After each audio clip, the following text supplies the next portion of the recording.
Hey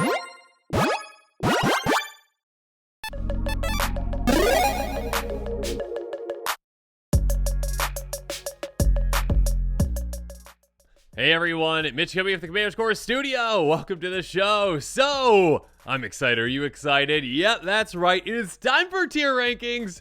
So, on this episode, I'm going to be taking you through, well, the commanders in the main set of this brand new set, March of the Machine. Finally getting the name right. It took forever for me not to say March of the Machines. But yeah, we got the main set commanders on this episode. There will be a pre-con episode separately. There's a ton of commanders to get through, so I had to split it up essentially. Regardless, on these episodes, I'm going to be taking you through my picks for, well, where commanders fall in the power level rankings in comparison to each other. Again, that's going to be in a vacuum essentially. So these main set commanders for March of the Machine in comparison to each other. So a commander from this set might be an S tier commander, but maybe compared to an older set or a different set, maybe it's, A tier, or, maybe that commander comparison isn't as powerful as this one. So again, only comparison to each other. These rankings, I'm going to be taking through the D tier, which is the worst of the tiers, the least powerful commanders, C, then B, then A, then S. And I should also note that I am not a EDH player. I'm not a competitive player, so these rankings are going to be built from a casual perspective. That being said, yeah, in casual, there's still some incredibly powerful things that you can do with commanders, of course. So with all those disclaimers aside, oh, and also a big thank you to Eddie, but again, blame Eddie in the comments below because, yeah, Eddie helped out with these rankings, giving feedback, and Eddie's rankings too. So yeah, just blame Eddie in the comments below, okay? And with all that said, let's jump into them. So, here we go. D tier. I am so sorry, Palukranos. Goodness gracious, already tripping on my words. Palukranos Reborn.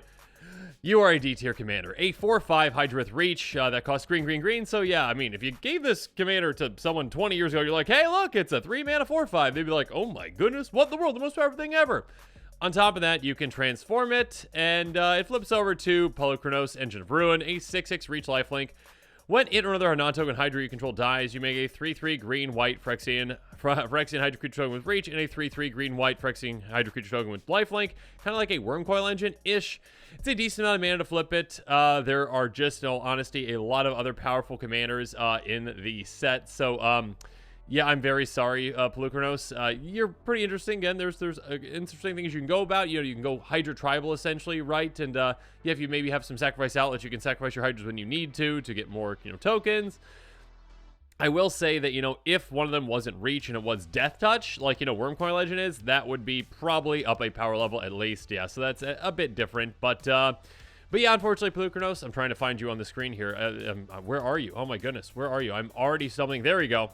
D tier commander. There we go. First time doing it in this way, so my apologies if I make terrible mistakes. Here we go. Next up, Rankle and Torbrand. Sorry, you're also a D tier commander. So a 3/4 Fairy Dwarf that costs 1 black, red. First strike, flying, and haste. I don't know why I said those in reverse. Whenever it deals counters to a player or battle, choose any number. Each player creates a treasure token. Each player sacrifices a creature of a source would deal damage to a player or battle this turn deals that much damage, +2 instead. So, essentially, hey, if you do get this through, you get a good amount of benefits. That being said, 5 mana is a decent amount for a commander that has, a requirement to get through and actually have any value. That being said, it does have flying and haste, so it is going to be able to get through a good amount of the time. Giving everyone a treasure token, probably not the best thing. Giving everyone the ability to sacrifice a creature, you can take more advantage of that than your opponents might. Again, taking advantage of your own death triggers versus taking theirs out. And also, yeah, having sources deal extra damage. Not bad. Again, it is not a bad commander design. I'm not, again, saying that any of these commanders are just bad. Just in comparison to other ones in this set, there's a lot of really powerful ones that we'll get to here in a bit. Yeah, Rankle and Torbrand, you just kind of fall short, so you are a D tier commander, and I was able to find you much more easily that time, so there we go. Look at me go. Doing great here. Moving on, Kogla and Yadaro. Yes, you were also, unfortunately, a really cool team up, but you're a D tier commander. 7/7 Ape Dinosaur Turtle that costs 2 red, green. Enters battlefield, choose 1. Triple haste on turn. Okay, that's nice. You can swing right away. Probably more importantly, it fights our creature on control, so you could choose that one, which is very nice. But there is kind of one thing here that is just really disappointing to see on a commander. I understand there's other formats, yes. Here we go. Pay 2 red, discard Kogla in your door, disrupt to 1 target artifact or enchantment, shuffle into your library from your graveyard, then draw a card.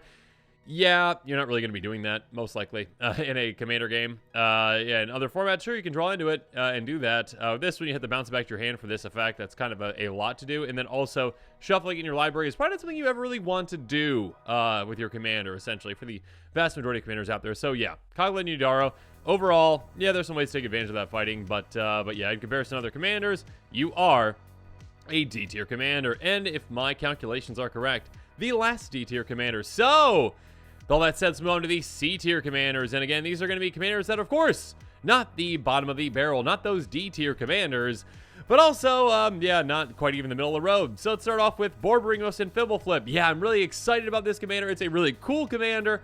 It's an awesome team up. You know, you've got, this giant Cyclops and this tiny little homunculus, which is adorable. But in my opinion, a C-tier commander in comparison to the other ones. 6/5 Cyclops Homunculus, costing 2 green, blue, red. Enters the battlefield or attacks, draw a card, then you may discard any number of land cards. When you discard one or more cards this way, Borboringos and Fibbleflip deals twice that much damage to target creature. Now, well, one more thing. Pay 1 in a blue, put it into its owner's library, third from the top. There are going to be times when, yes, this can be effective, but there's also going to be times where you need to be careful when you do this because, again, putting your commander in your library is the most dangerous thing you can really do with your commander, because if someone has you shuffle your library, like, they chaos warp one of your things, your commander is probably perma-gone, because it's going to be basically impossible for you to get it back. I mean, not impossible, but if your deck is built around your commander, your main piece is gone, and it's going to be really difficult for you to get it back. So I kind of ignore that piece for the most part, essentially. Yes, if you've got some draw spells available or whatever, you can kind of almost guarantee that you're going to be able to get it back before someone can get rid of it. But yeah, discarding a card and discarding land cards, that's nice. Again, you can definitely have some really big, impactful plays with that. If this allowed you to target like anything, I mean, just especially your opponent's faces, it would be much better.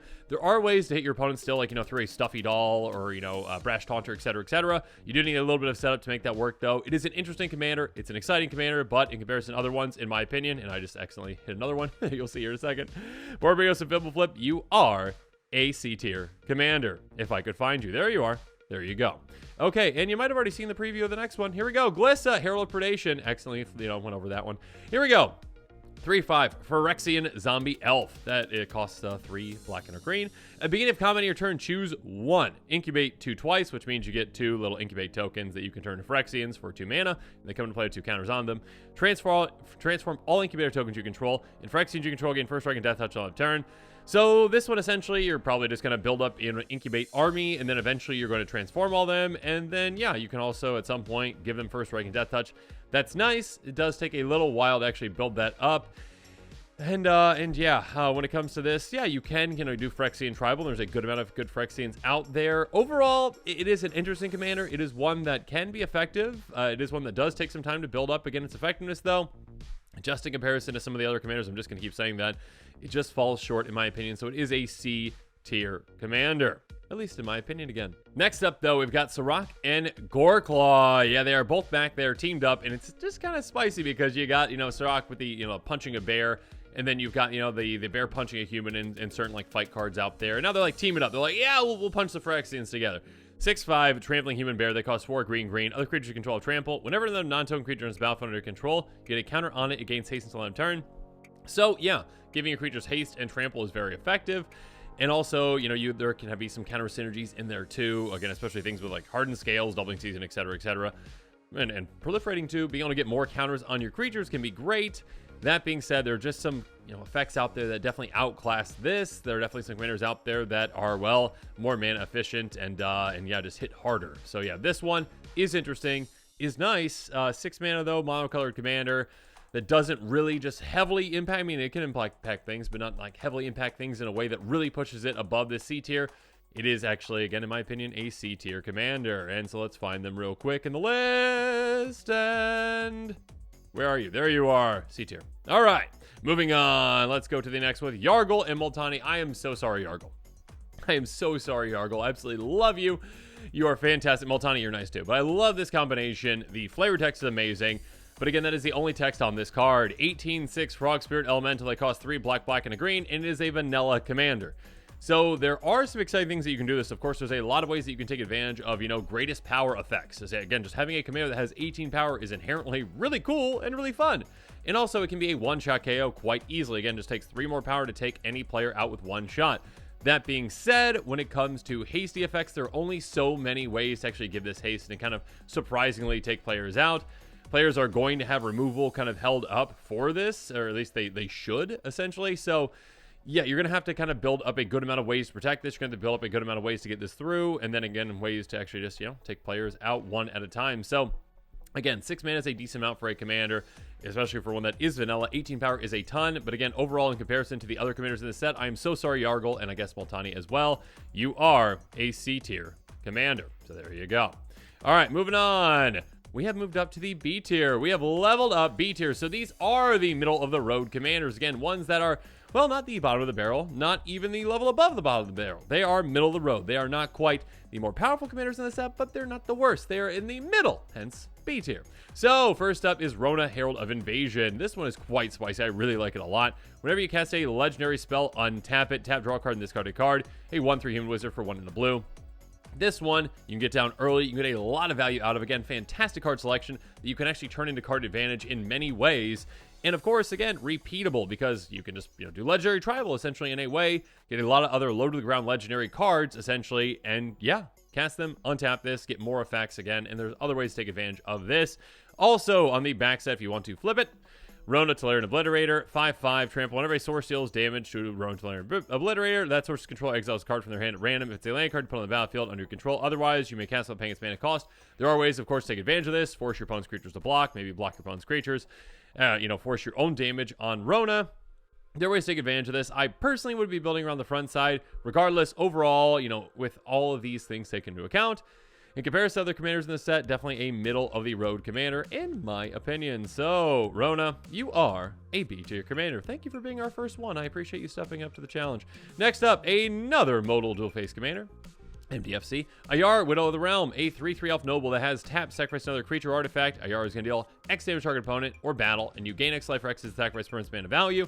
So yeah, you can get some pretty beefy things in play. Maybe some things that you can cheat on the mana cost of, like a Metalwork Colossus, or Shadow Mortality. I think that's the name of that one. Anyways, and just sacrifice some huge things to ping opponents in the face and gain a good amount of life. That can be really fun. Of course, there's ways to reanimate those things, get them back out with some Feign Death type effects.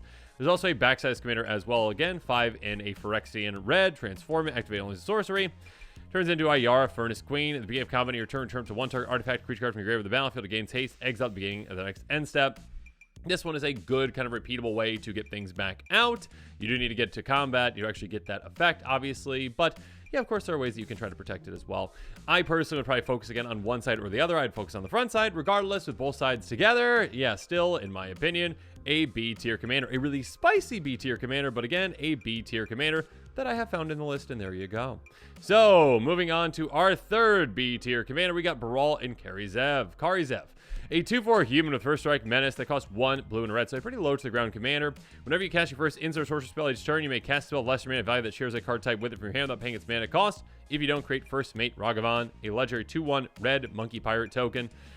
It gains haste till 12 turns. So basically, hey, you might not do that one all that much because, the other one is much more effective. So yeah, being able to potentially cast something for free that costs less can be pretty effective throughout the game.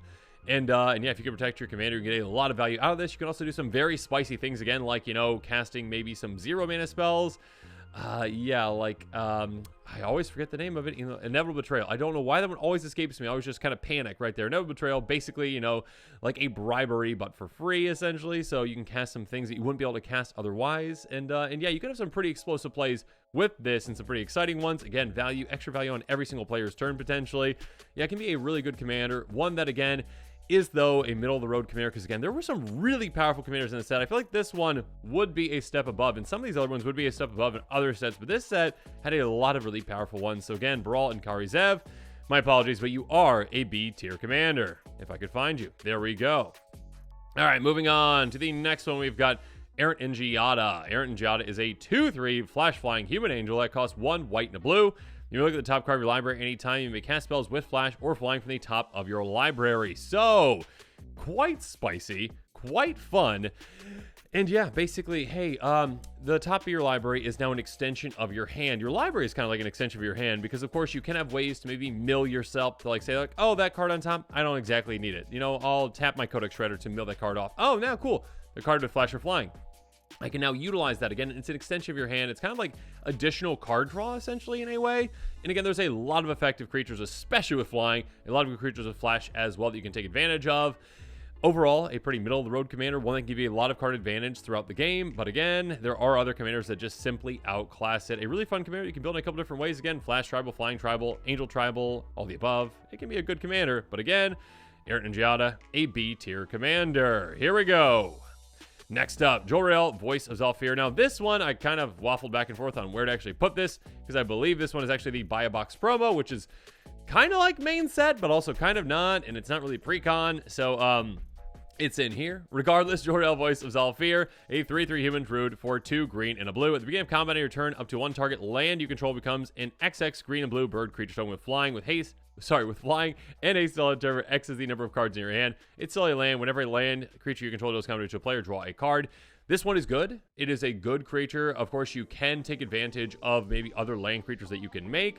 I mean, other ways to make lands into creatures, or yeah, essentially, there's different ways to take advantage of that to make even more, to get even more cards drawn. This one does not limit you to, like 1 or more land creatures, so this one can have a good amount of draw potential, and also it can make some pretty heavy hitters. Again, if you got a decent amount of cards in your hand, you're in Simic, you got ways to draw, of course, you can hit for even more with those giant creatures. Now, that being said, you are kind of, putting your land out there, to potentially be destroyed, not just in combat by being blocked maybe, but also by removal spells. And of course, yeah, I mean, I don't think your opponent's going to feel too bad about taking out your lands when you are hitting them hard with them. So there is that kind of risk of this commander as well. Not really all that big of a risk, but it is there. I mean, if someone, essentially, Swords of Plowshares your land, you're going to be like, oh, you destroyed my land. That was mean. But also, I was about to hit you for 10. So that was also mean. So yeah, definitely a commander that is interesting, can have some big plays, but overall, compared to the rest of the commanders in the set, in my opinion, a middle-of-the-road commander. Absolutely beautiful art, though. Regardless, a B-tier commander. Moving on to the next one, we've got Ortheon. I always stumble on that name. Ortheon, Hero of Lava Brink. A 3/3 human soldier for a 3 and a red that says, pay 1 in a red, tap, create tokens, copy another target creature you control. It gains haste, sacrifice to begin the next end step, activate only as a sorcery. But the big move here is 6 red, red, red. Tap, create 5 tokens that are copies of a target creature you control. They gain haste, sacrifice them immediately in the next end step, activate as a sorcery. So at the very least, again, for that 2 mana activation, you're going to be able to just really take advantage of creatures that you have that have, great ETBs or LTBs or just even some heavy hitters, essentially. But yeah, that 9 mana activation can be game ending with the right creature in play. Again, like a Fanatic of Mogus, if you're able to activate this and make 5 tokens of that, my goodness, that can be just a game-ending play. So this is one, if you're set up properly for it, you can really take opponents out. Again, you are limited to mono color. If this was more than 1 color, oh my goodness, kind of the different kind of synergies you could have, the different crazy plays you could have. I mean, just think about getting multiple copies of Gary in play as well if this was, say, Rakdos. It is mono red. Again, it's very effective, can have some game-ending plays. Again, overall, compared to the other commanders in the set, a middle-of-the-road commander. And there you are in the B tier. Okay, moving on, we've got Quintorius, Lore Master. That's right, Quintorius is back. Everyone's favorite elf cleric, or at least one of my favorite elf clerics. A 3/5 Vigilant. Again, I said elf cleric. There we go. 3 red and a white. Beginning of your end step, exile target non-creature, non-land card from your graveyard. Create 3/2 red and white spirit creature token. By paying 1 red, white, you tap, sacrifice a spirit, choose target card, exile with it. You may cast a card this turn without paying its mana cost. If that spell be put in the graveyard, put it on the bottom of its library instead. Okay, so this one actually has a good amount of potential. There's some spicy things that you can do with it. Of course, you are in red. You've got plenty of ways to loot, plenty of ways to rummage, plenty of ways to get big things into your graveyard again.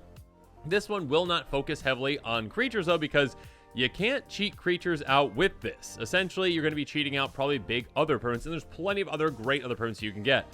Like, I mean, the first one comes to my mind is just Song of the World Soul, because you're already going to make tokens, and I love Song of the World Soul, a great big enchantment. There's also some massive artifacts that you can really take advantage of as well, that you can cheat into play. Planeswalkers, too. Essentially anything, and battles now, I guess, anything but creatures that you're going to be, cheating into play, essentially. And, of course, it doesn't specify it has to be, one of those 3/2 red spirits that you're sacrificing. It can just be some tiny spirits, and there's plenty of ways to make a lot of tiny spirits. So this one does have some potential. It does require a good amount of setup, though. 5 is a decent amount of mana for this kind of a commander. Overall, some interesting things that you can do with it, and yeah, overall, just a good, solid commander that finishes, in my opinion, in the B tier. So there you go, Quintorius. Welcome back to our favorite elfin cleric. Moving on, Vorinclex. Yeah, not so friendly. Vorinclex, a 6/6 Phyrexian Raider for Trample and Reach that costs 3 green. When it enters the battlefield, search library for 2 forest cards, reveal them, put in your hand, then shuffle. Hey, this one, yeah, sure. It's just like, I'm a green creature. Have some lands. Cool. If they put them in play, obviously, that'd be a different story. That'd be really, really powerful. Getting in your hand's not bad. Again, you can set yourself up for some getting additional lands into play. That being said, the big part of this one is not the 6/6 trample reach for 5. It is the backside of the card, which is a decent amount. I mean, 8 mana is a decent amount, but again, you are in green. You can ramp. Your commander is giving you lands to actually flip it, and when you do, you can have some big, impactful plays. The Grand Evolution, mill 10 cards, put 2 creature cards, up to 2 creature cards from among the milled cards on the battlefield. The second lore counter is distribute 7 +1 counters among any number of target creatures you control. And the third one is until end of turn, creature control gain, pay 1. This creature fights our creature you don't control, exile it, then return to the battlefield, so it flips back over. Now, again, this is the side that you really want to focus on, I think, when it comes to actually building around this commander. You know, having other big creatures in your deck and be able to cheat them into play can be great. It does, again, require some setup to actually get there. Getting those counters on them is nice, and of course, there are ways to take advantage of those counters as well and get more of them.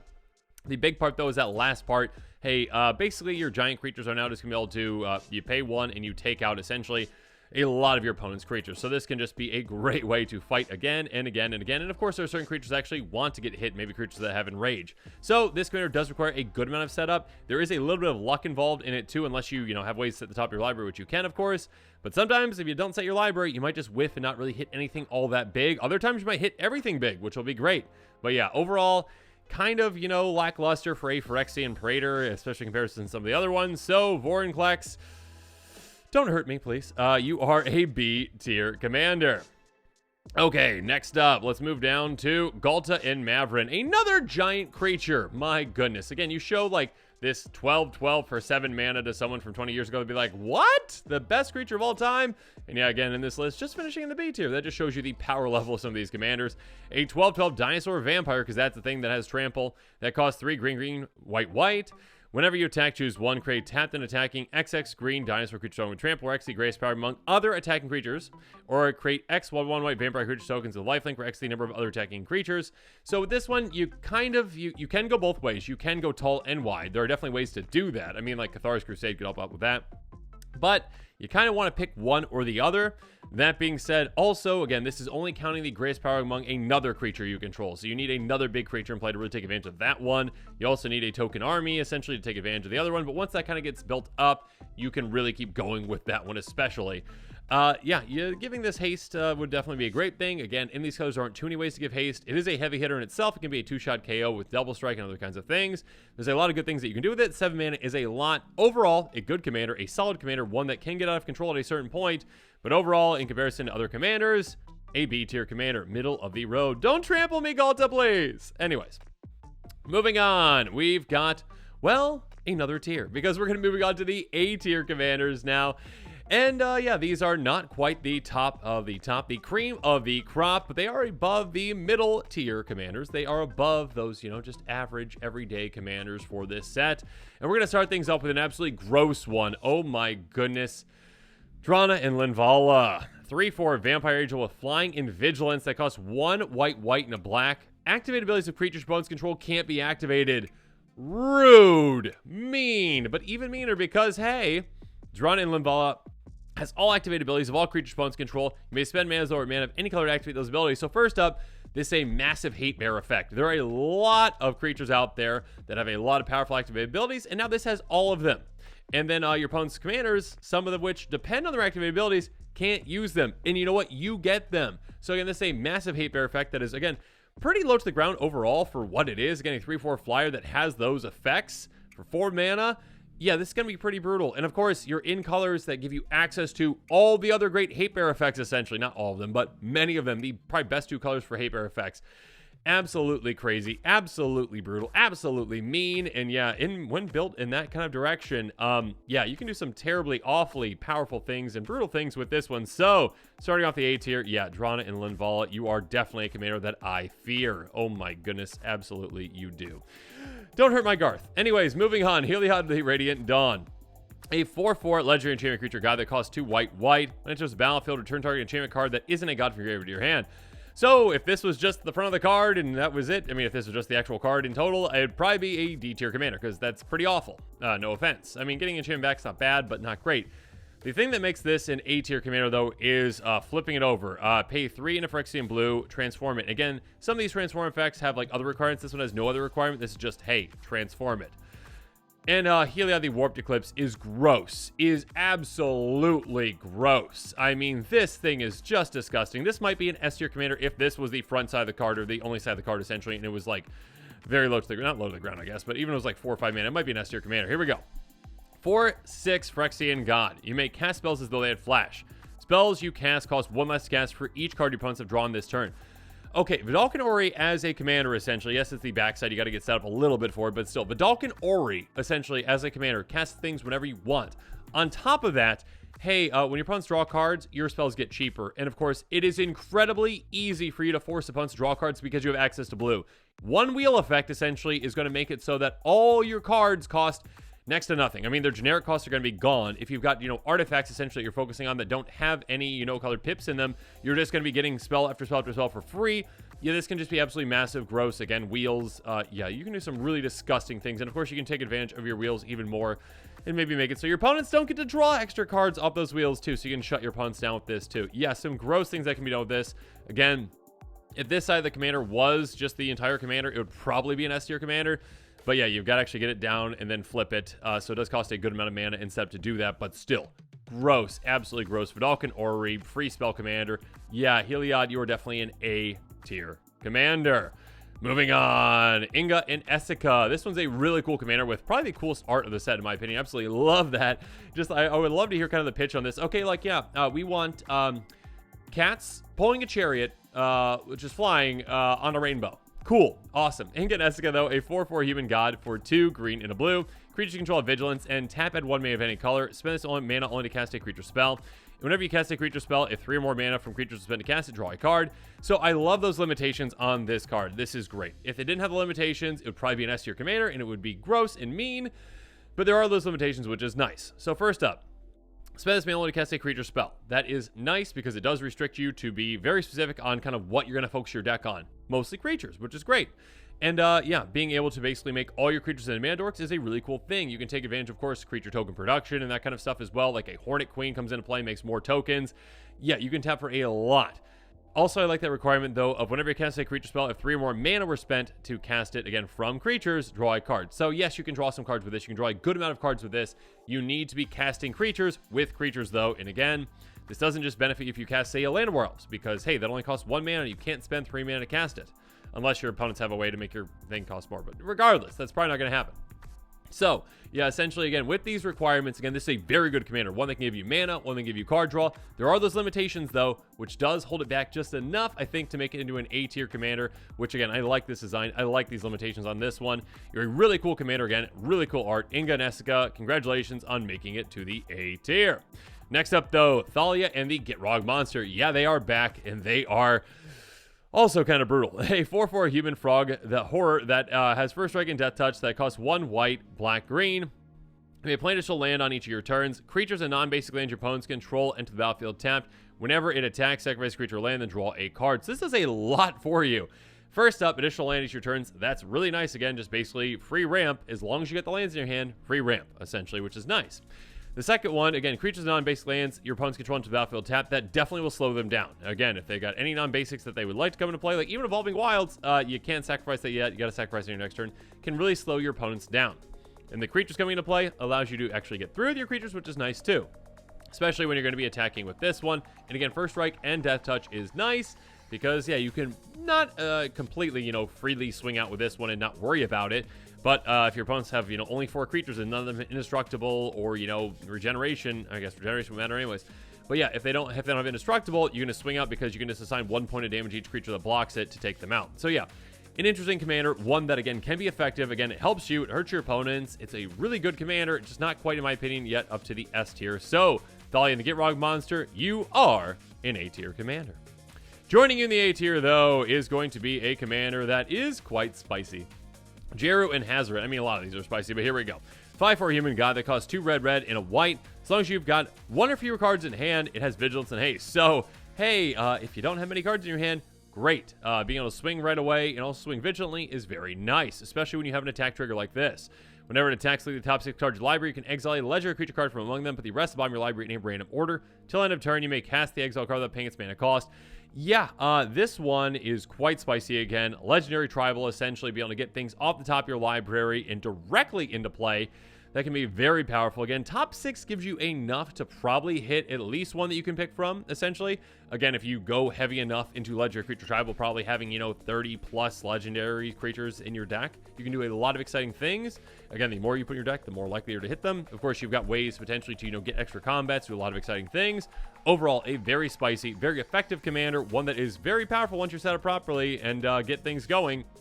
But again, one that is just not quite there, in my opinion, to the S tier, so you are an A tier commander, joining all your friends over there. Next up, we've got Hidetsugu and Kairi. Yeah, a lot of these team partnership commanders are pretty great. A 5/4 Ogre Demon Dragon that is flying, that costs 2 blue and a black. Enters the battlefield, you basically brainstorm, draw 3, put 2 from your hand on top of your library, and setting yourself up is great like this because when it dies, exile the top card of your library, target opponent's life field with mana value. If it's instant or source, you can cast it without paying its mana cost. That can be quite impactful. Again, of course, like clone spells can actually, basically just utilize this right away. Like a Cackling Counterpart or even just a clone can just utilize this right away because you are getting extra copy of that. You get the ETB, Legend Rule applies. This is sacrifice, or the token of sacrifice. You get the LTB as well. You can cast, of course, some massive things. You can go extra turns with this. You can, have, a giant, like delve spell on the top of your library that you drain opponents for a lot with. There's some really exciting things that you can do this one. You get a lot of value out of it. Overall, an incredibly solid commander. One that, again, once you're set up, hey, you can drain your opponents quite quickly, quite effectively. And of course, there are ways, like Wound Reflection to double up the life loss too. So have fun with that. Yeah, a very exciting commander, one that can do some very powerful things. Just not quite up to that S tier level again. So yeah, an A tier commander. Moving on, though, we've got Jin Gitaxias, yet another one of our Praetors. This one not making it to the S tier, though, like Vorinclex, who's still probably upset with me for putting it in the B tier. Jin Gitaxias, though, is a 5/5 Phyrexian Praetor with Ward 2 that costs 3 blue, so a little bit of protection there. Whenever you cast a non-creature spell, mana value 3 or greater, draw a card. So this one, again, has a nice limitation. Your non-creature spells have to cost slightly more than, you'd probably like if you were, just casting cantrip after cantrip after cantrip. You're still getting value out of your non-creature spells, though, that are slightly bigger, which is nice. And again, if you've got double spells, you can get even more value out of them. Now, this one does have a transform requirement. 3 and a blue. Exile it, return to battlefield, transforms owner's control. Activate only as a sorcery, only if you've got 7 or more cards in hand. Now, you're in blue. Of course, you've got ways to draw cards. That being said, there are probably going to be times when you might be desperate and really like to transform this, and you can't, and you got to get yourself set up further to actually do that. That being said, there's also going to be times when you've got plenty of cards in your hand because, again, you're drawing cards with your commander too. So, yeah, being able to transform this is definitely key and crucial because the backside of the card is pretty incredible. The Great Synthesis. First up, draw cards equal to the number of cards in your hand. You have no maximum hand size for as long as you control the Great Synthesis. So this, after you get activated the first time, can really set yourself up for future turns. Then the second one is return all non-Phyrexian creatures to the owner's hands. So a great board wipe that can bounce all creatures back to their owner's hands. Maybe if you've got Phyrexians, you can keep them in play as well, which is nice. Third one, you may cast any number of spells from your hand without paying the mana cost, exile it, and then return to the battlefield. Basically, Omniscience kind of for a turn, essentially, or at least for that instance, essentially, so you can just dump a lot of things into play. You can do some really powerful things. Again, this one does require a little bit of setup to actually get going, and again, that requirement for activation is kind of just a little bit of a hiccup, enough of a hiccup where I decided to put it in the A tier instead of the S tier. But yeah, Jin Gitaxias, a very powerful commander. And yeah, definitely worthy, in my opinion, of the A tier ranking. Moving on, Zergo and Ojutai. This one is spicy, and oh my goodness, dragon decks out there. In the 99 of a dragon deck, look out for this. Here we go. A 4/4 Orc Dragon with Flying and Haste for 2 blue, red, white. Has Hex for as long as it enters the battlefield this turn. So swing right away with it because your opponents can't basically stop it, most likely. Whenever one or more dragons you control deals combat to a player or battle, look at the top 3 cards of your library, put one of them in your hand, the rest of the bottom of your library in any order. You may return one of those dragons to its owner's hand. Okay, so this one is, well, again, like I mentioned, really good in the 99 of a Dragon's deck. Of course, also very good as the commander of 1/2. And you've got some pretty good colors for dragons, obviously. Red is the most important one. Yeah, I mean, you can do some pretty crazy things with this. Every single time your dragons hit, again, with a Dragon Tribal deck, you are going to get 1 card out of the top 3, again and again and again. And obviously, if you really want to protect your commander and you don't fear your opponents having any, counter spells, maybe you're not playing against any blue mages out there, bounce this back to your hand, so then next turn you can do it again. Now, there are going to be times where you're not like, I don't want to use my mana in that way. Once you're set up properly, once you have enough mana, maybe you'll do that. Maybe you've got other creatures, maybe other dragons that have ETBs that you might want to utilize again. Or there's going to be times where you're just like, again, it's return up to one of those dragons. Maybe you don't want to return it. Maybe you've got other ways to protect this commander. You don't have to bounce it back to your hand. So yeah, some interesting things that you can do this one. A very powerful way to get a lot of card advantage. Does require some setup again. Dragon Tribal, yeah, definitely has other commanders that are incredibly impactful. Overall, it's going to be a great card in the 99, a great commander as well. Zurgo and Ojutai, I like the partner team up, and there you go. You are an A-tier commander. I keep saying partner, but I mean like a team up. You know, it's not, they're not partner commanders, but you know what I mean. Okay, moving on. We've got Kroxa and Kunoros. Kroxa. I keep saying that wrong. People keep commenting I say it wrong. I'm very sorry. I'm not trying to. 6/6 Elder Giant Dog with Vigilance, Menace, and Lifelink. For 3 red, white, black, whenever it enters the battlefield or attacks, you may exile 5 cards from your graveyard. When you do, return target creature card from your graveyard to the battlefield. Basically, an ETB reanimation effect. Now, if it did not have that requirement of, you know, you have to exile 5 other cards from your graveyard, that would be pretty broken. In fact, there'd be plenty of ways to break this. Because of that requirement, this does kind of get notched down from being an S-tier commander to an A-tier commander, in my opinion. Because again, you do need to set up your graveyard properly. You need to be able to mill yourself or just get a ton of cards in your graveyard one way or another. You know, maybe from, you know, discarding, maybe from, you know, wheel effects, essentially. You need to get a lot of cards in your graveyard to really make the most out of this one. That being said, yeah, it might only take a couple of creatures reanimated to actually take over the game with this. And yeah, you can just keep reanimating the exact same creature over and over again if you're able to sacrifice it. And again, if you've got enough cards in your graveyard to then utilize this again. And of course, you've got access to blink effects. You've got access to feign death effects, cheating death effects, essentially.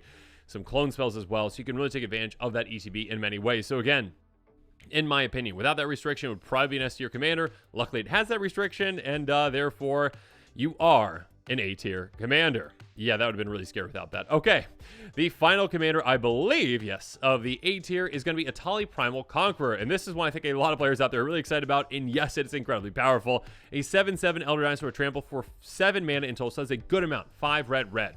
Whenever it enters the battlefield, each player exiles cards to the top of their library until they exile a non-land card. You may cast any number of spells from among the exile cards this way, from the non-land cards exile this way without paying their mana cost. Let's start with the front side first, because there is a back side of this as well that's very spicy too. So, with this ETB, that is massive. And again, with clone effects, with any kind of a blink effect as well, you can really take advantage of this. There aren't many blink effects. Again, this one is in Gruul. You don't have access to many blink effects at all, like a Voyager Staff, Conjurer's Closet, etc., etc. With immediate blink effects, though, that you might get from your opponents, I will say if you are playing this commander against like an opponent's blink deck or against an opponent's clone deck, yeah, this is probably an S-tier commander, because your opponent probably shouldn't be playing that against this, because this is just going to be like, oh, I hit another blink spell. Do it again. Cast 4 things for free. Oh, I hit another one. Do it again. Cast 4 things for free. Again and again and again. The amount of value you can get out of the front side is absurd when you're set up properly like that. That being said, again, not too many blink spells. Luckily, again, there are certain clone spells that you can do, temporary clone spells, but yeah, get a ton of value out of that. Also, the backside is a one-shot KO, essentially just automatically.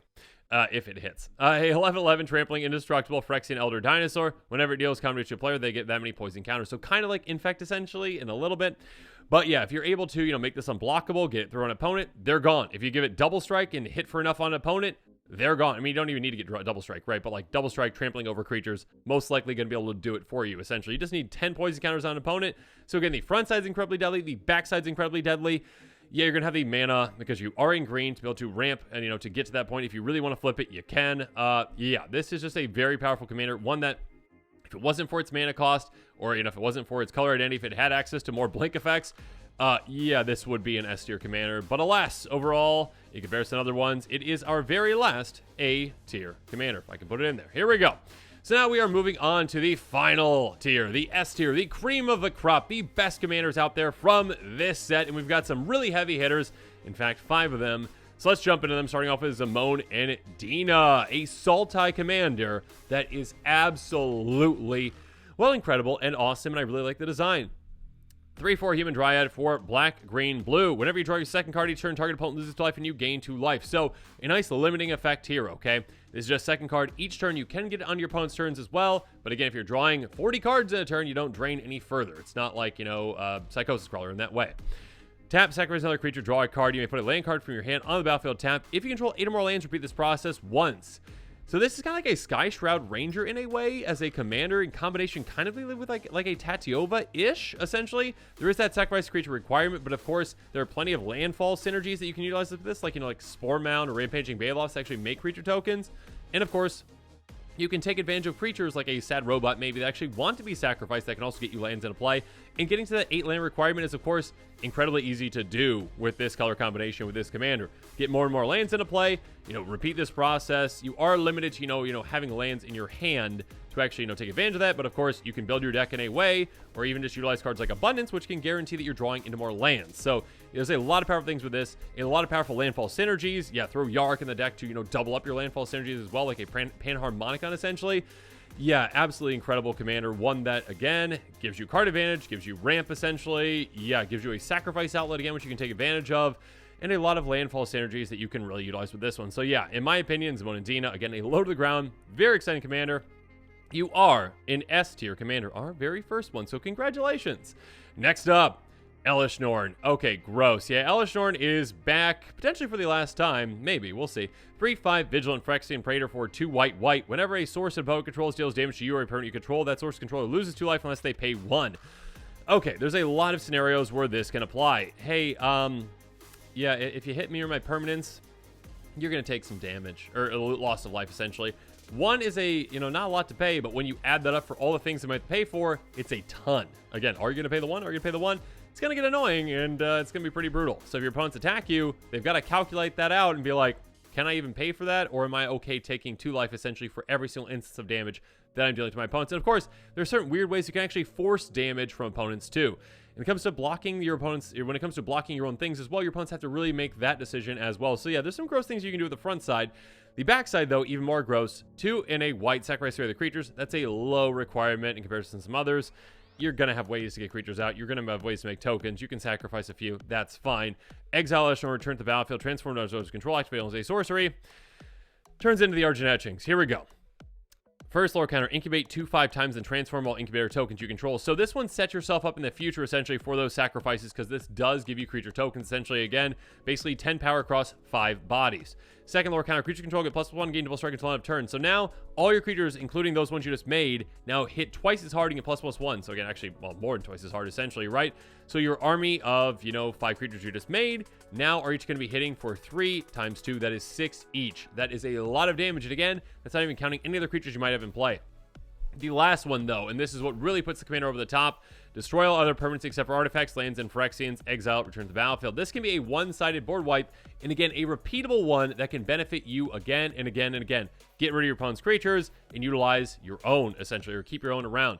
And of course, if you are able to manipulate the number of counters on this, essentially with, proliferate effects, hey, you can get, kind of like, the last 2 especially together in the same turn can be massive. Again, make your creatures heavier hitting, and then also get rid of your opponent's creatures so you can swing through and take them out. So yeah, a very brutal, a very powerful commander, and Elish Norn, you are an S tier commander in my opinion.